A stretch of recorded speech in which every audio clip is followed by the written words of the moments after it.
Vou gravar de novo, vou começar do zero.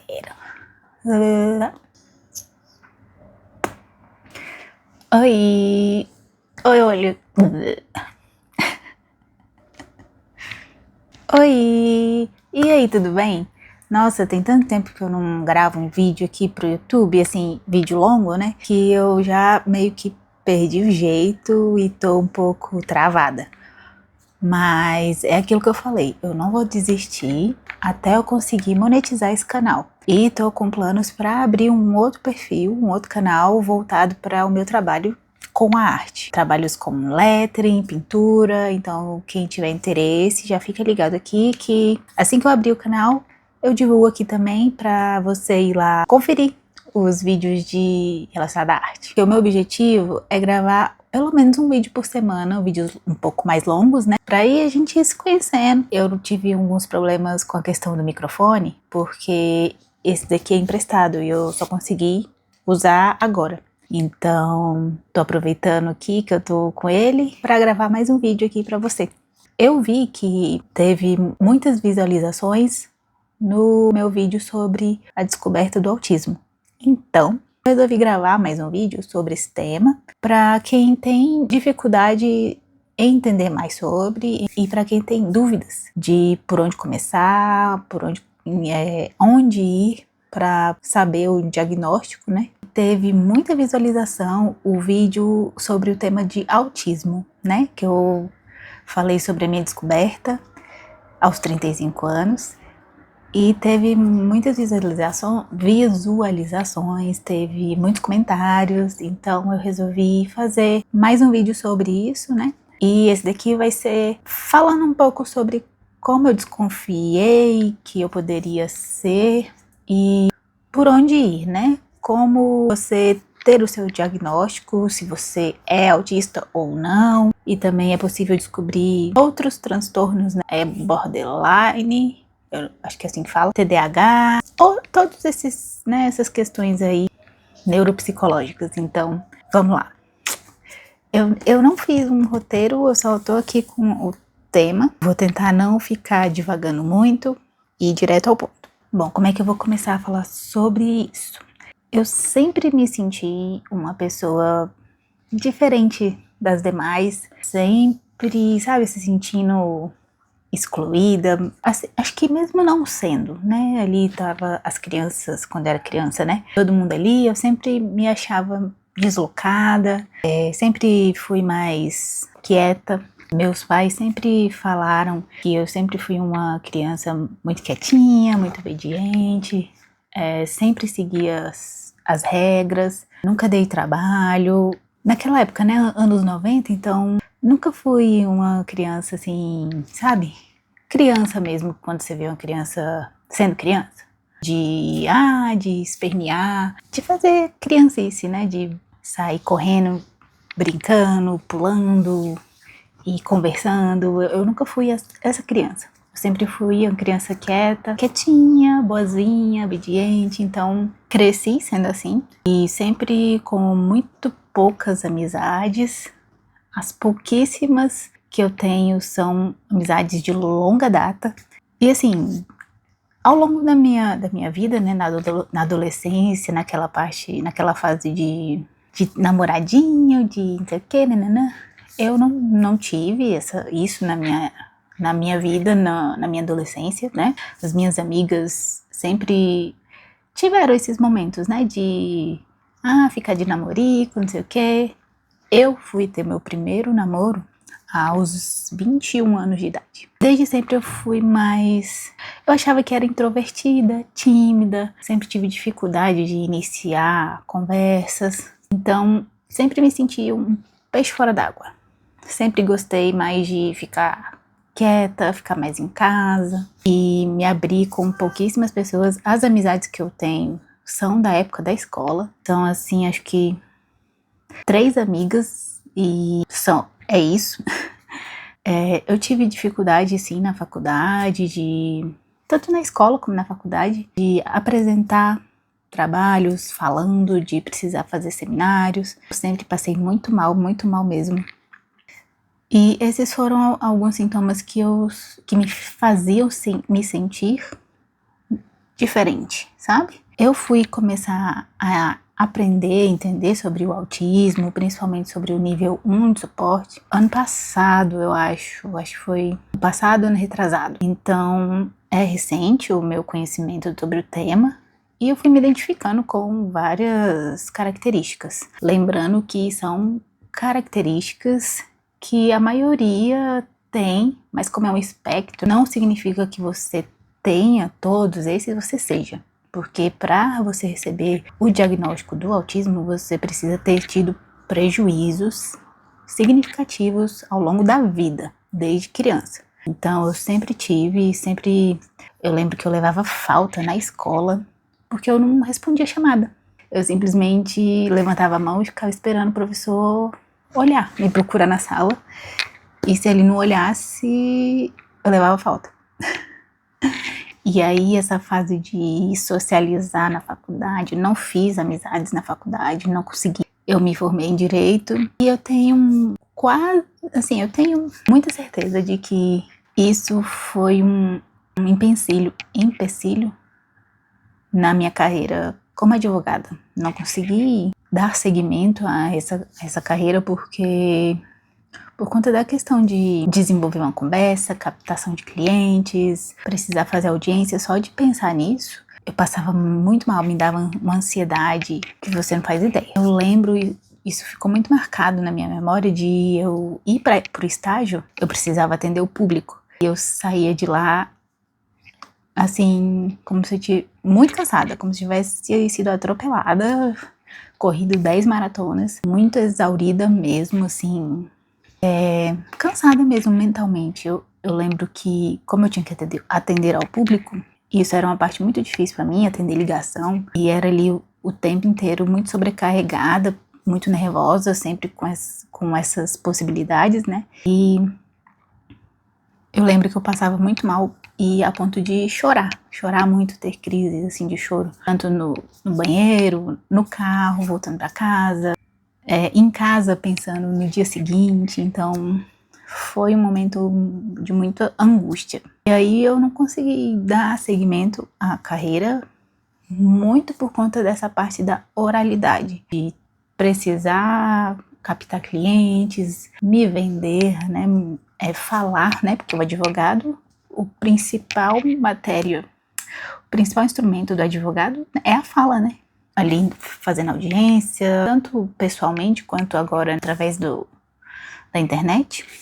Mas para mim isso foi um obstáculo. Tem autistas que são advogados, advogadas, juízes de direito, defensores, e isso não é uma questão. Por isso é um espectro. Ele varia conforme a pessoa, porque ninguém é igual. Então, não é porque você é tímida que você é autista, entendeu? Vai depender do seu diagnóstico. Então, vamos lá. Para você saber o seu diagnóstico, né, se você é autista ou não, ou tem TDAH, qualquer outra coisa, você precisa fazer o teste neuropsicológico, a avaliação neuropsicológica, que é feita com um neuropsicólogo, uma neuropsicóloga, bateria de testes, são várias semanas, em média umas de 6 a 8 semanas fazendo testes, e aí depois aguardar.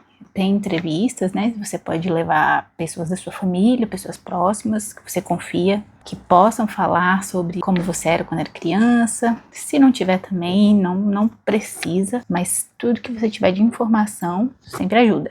Depois dessa avaliação, você precisa você vai receber o seu laudo, né?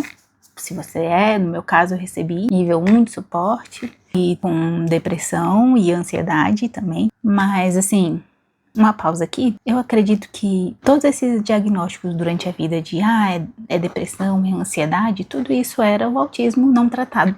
Porque o diagnóstico tardio, infelizmente, acho que na maioria das vezes sempre vai ter um diagnóstico antecedente de depressão e ansiedade, porque a pessoa autista não sabia que era autista e estava ali lidando com toda essa pressão do jeito dela ali, do jeito que dava, vivendo a vida normal, no mundo normal,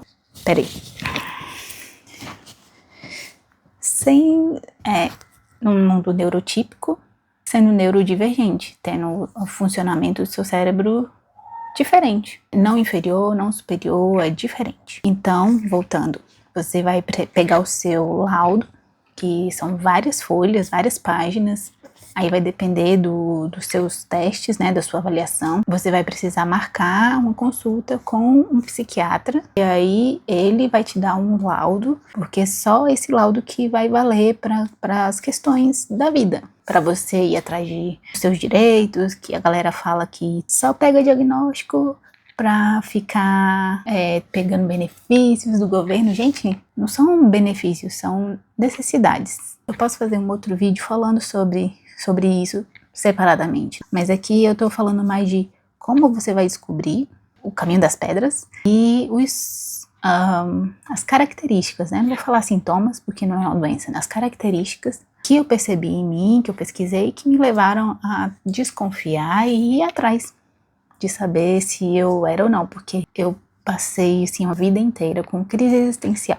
Sabe, tipo, meu Deus, eu não sei o que eu tenho, por que eu sou assim, sabe? E sempre tive pensamentos de, como é que o pessoal fala?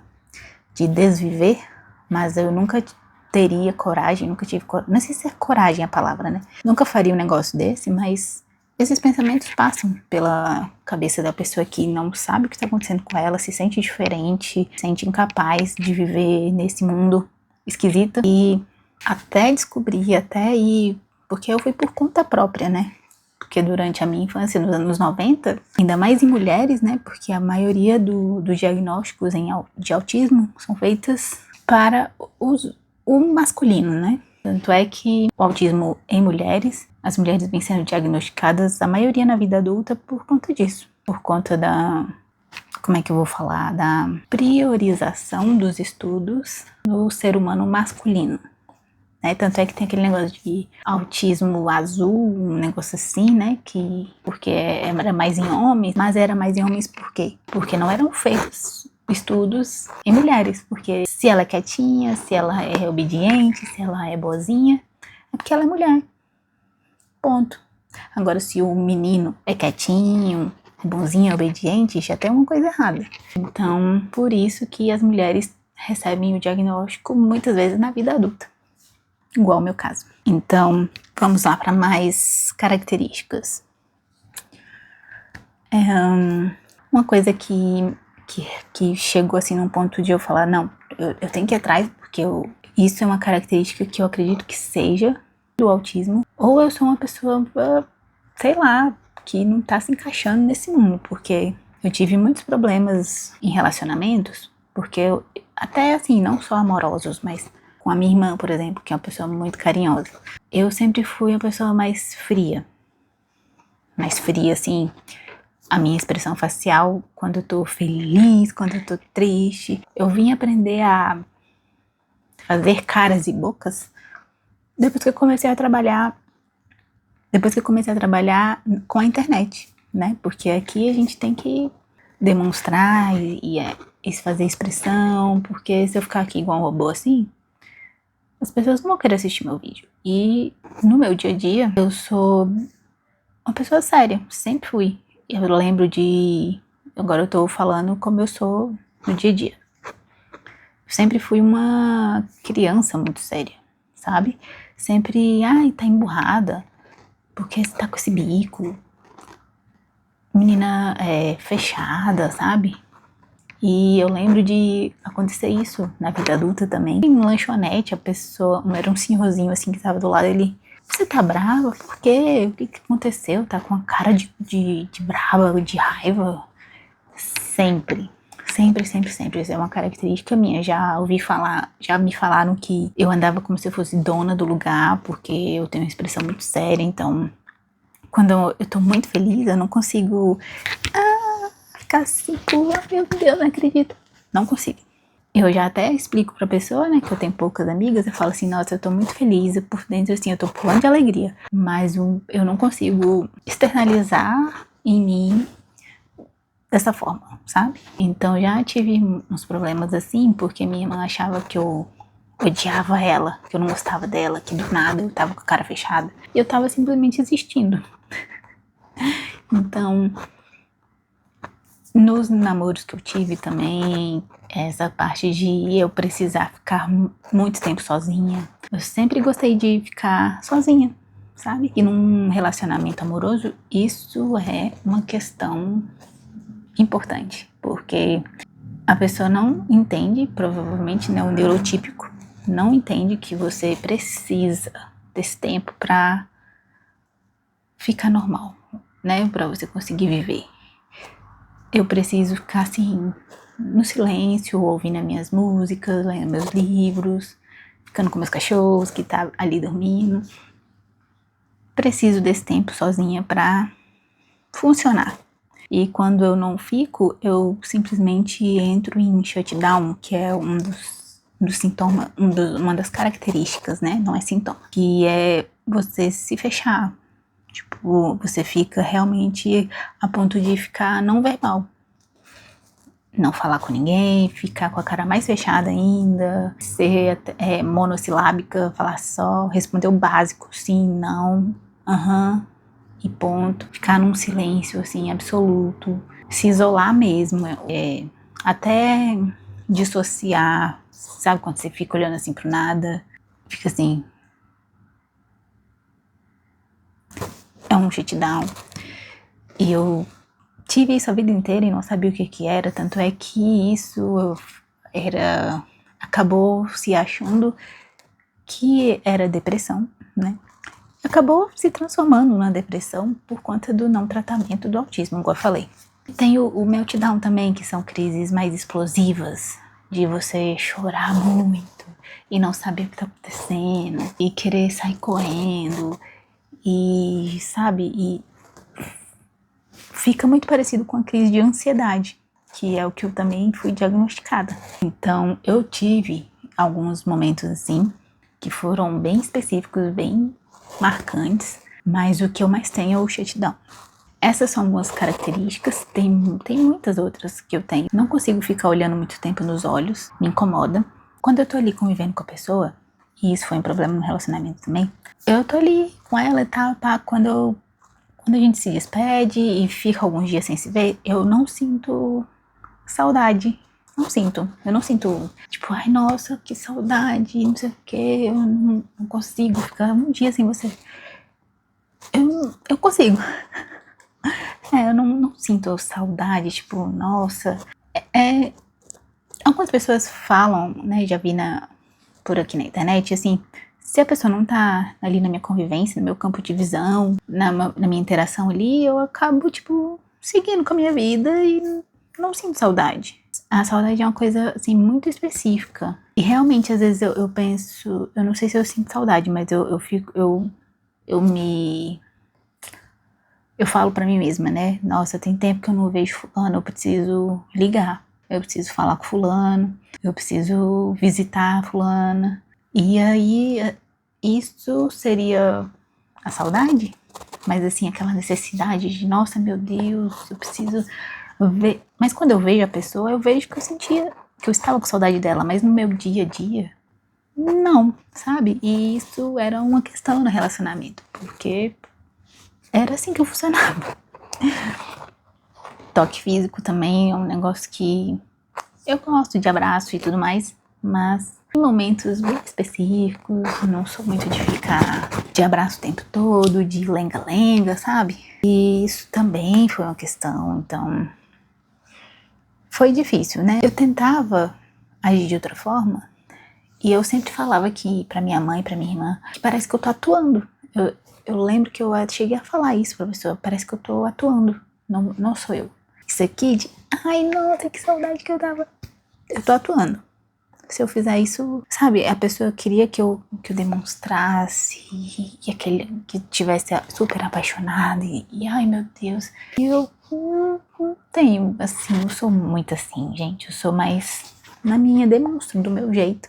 Demonstro do meu jeito, mas eu demonstro, entende? Outra coisa que eu faço muito, que também é uma das características, mexer muito a mão, ficar assim, ficar estralando o dedo, ficar mordendo, ficar tirando pelinha, roer unha. Eu roo muito o cantinho da unha. Cresci com a minha mãe brigando pra não fazer isso, mas até hoje eu faço. Ficar mexendo no cabelo, ficar balançando a perna, ficar esfregando um pé no outro, ficar fazendo isso aqui, ó. Eu faço muito aqui. Ficar assim, eu fico muito assim, na rua. O tempo todo assim, a maioria do tempo que eu tô na rua, e isso vai mudando com o passar do tempo, né? Não é tipo só isso a vida inteira. Às vezes eu tô muito mais assim, tem época que tá mais assim, e quando eu tô esperando, por exemplo, o elevador, eu fico andando pra um lado e pro outro, fico balançando assim, não consigo ficar parada. O que mais? Ecolalia. Ecolalia, acho que eu tenho algumas, que é você repetir palavras ou frases de outras pessoas ou de coisas que você escuta. Eu faço isso algumas vezes, mas não é tanto. Luz muito forte, luz branca. Isso não me incomoda tanto, mas eu acho que é porque eu não fico muito exposta a esse tipo de luz, né? Porque eu sempre uso luz mais um pouco amarelada. Celular também eu coloco proteção amarela. Meu óculos tem aquele blue control, sei lá como é que fala, que é um pouquinho amarelado. Então, quando a luz é muito forte, o celular sempre tá na luz baixa, então a luz muito branca é um problema. E barulho. Gente, barulho. Nossa, eu escuto o barulho da luzinha do micro-ondas piscando. Eu escuto carro passando lá na outra avenida, eu escuto. Ai, gente, é um negócio. E aí, escuto a eletricidade, sabe, passando assim nos aparelhos, eu escuto. É muito sensível a audição. O que mais?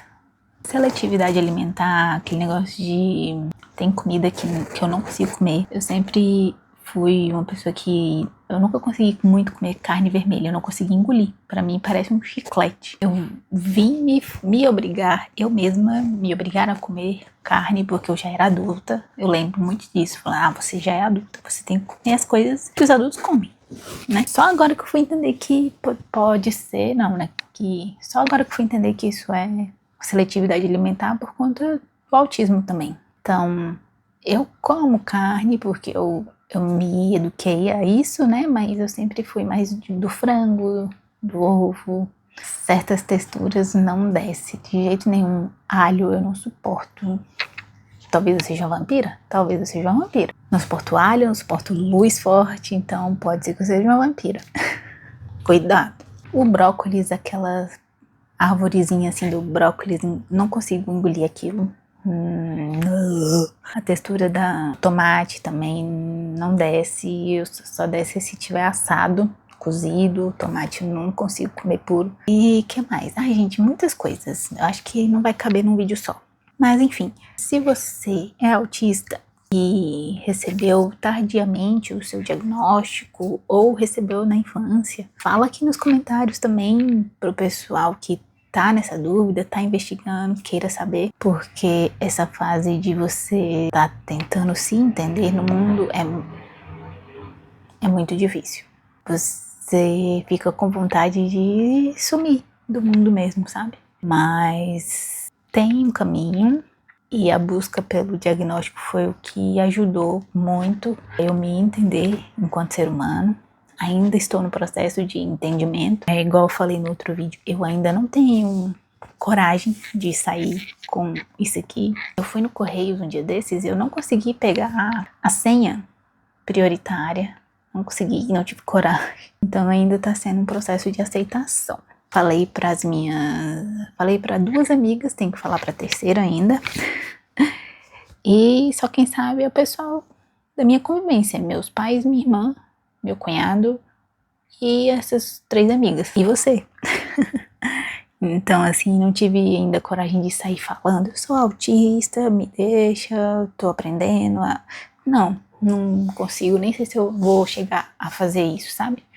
Eu vejo falarem muito que somente o laudo dado pelo médico do SUS que vale. Mas eu também já li aí pela lei que qualquer psiquiatra particular que tem especialização, né, o RQE em neurodesenvolvimento, o laudo dele é válido sim. Então não precisa ser só de um psiquiatra do SUS. Gente, são muitas coisas novas, muitos direitos, muitas leis aí que tem que estudar, tem que parar para estudar. Eu ainda não parei totalmente para ler. Li, assim, coisinhas na internet, vi vídeos, mas ler a lei inteira, assim, eu ainda não fiz. Preciso fazer isso. Mas eu dei entrada na minha carteirinha no Cipteia, eu tô com ela já. E depois eu mostro porque eu preciso cobrir, né, os dados. Depois eu mostro pra vocês no próximo vídeo. E eu acho que por hora tá bom, né, esse tema. Esses foram alguns das características que eu me identifiquei, né. Essa parte de alexitimia, né, que é o quê? Você não saber o que você tá sentindo. Tem a questão do hiperfoco, ixi, gente, muita coisa. Depois eu faço um outro vídeo falando mais coisas, né, porque é um tema, assim, eterno. Então, é isso. Se você tem a dúvida, você precisa ir procurar um neuropsicólogo para fazer a sua avaliação neuropsicológica. É somente com um neuropsicólogo. E eu não sei se tem de forma gratuita, mas até onde eu sei, precisa pagar, né, de forma particular. Aí você tem que fazer um planejamento para você conseguir pagar para fazer essa avaliação. E aí depois você pega o laudo, dependendo do seu resultado, e vai num psiquiatra para ele te dar o laudo, que é isso que vai valer. Então, esse é o caminho inicial, né? Claro que tem que ir atrás de terapia voltada para o autismo, e eu não tô achando pelo plano de saúde, só tem particular, e aí não dá, porque é puxado, né, gente? É caro. Então, tem as medicações, né, que eu vou... Minha avó já tá indo embora.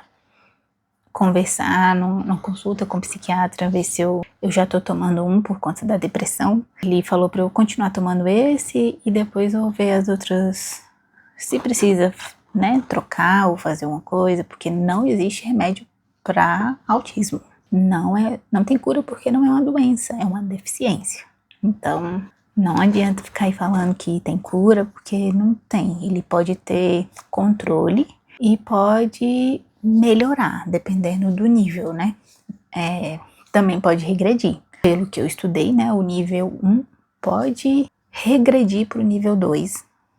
E se tiver um acompanhamento ali desde a infância, dependendo do caso, não são todos, claro, é um espectro. Nível 3, se tiver um acompanhamento desde a infância, fonoaudiólogos, todo aquele auxílio biopsicossocial, né, com médicos, terapeutas, pode chegar a se desenvolver bem e evoluir para o nível 2. Então, tem todo, igual eu falei, é tema para dedéu. Então, vou fazer mais vídeos sobre o tema. Me fala aqui nos comentários se você é autista, se você desconfia que seja, se conhece alguém que seja, ou que você desconfia que alguém seja. Manda esse vídeo para pessoa que também tá perdido na vida e essa questão mais psicológica, né? Porque muitas vezes essa depressão que se sente, essa sensação de ser deslocada na vida, pode ser que seja autismo. Isso não vai te curar, mas vai fazer você se entender melhor. Faz você não ficar escondendo mais. Tem o mascaramento, né? Que é uma coisa que é majoritariamente feito por mulheres, né? Que é se adaptar na vida e fingir atuar perante a sociedade, no trabalho, fora de casa, ser uma pessoa neurotípica, né? E chegar em casa, precisar ir de 3 dias em casa sozinha para se recuperar. Sim. Enfim, acredito que para esse vídeo aqui tá ótimo. Se você se interessa por esse tema, se inscreve aqui no meu canal, meu primeiro canal. Estamos com quase 400 inscritos. É isso, se inscreve aqui. Compartilhe esse vídeo com quem você acha que precisa saber dessa informação. Se tiver mais informações, coloca aqui embaixo. Se você tá nessa fase de descoberta, coloca aqui também pra gente trocar ideia. Eu quero muito conversar com pessoas que estejam também nessa busca, né, de autoconhecimento, de procurar se entender né, enquanto ser humano, para viver uma vida bacana.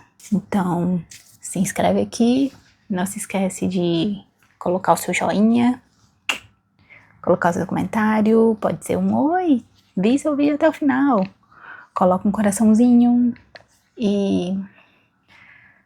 que mais? É isso.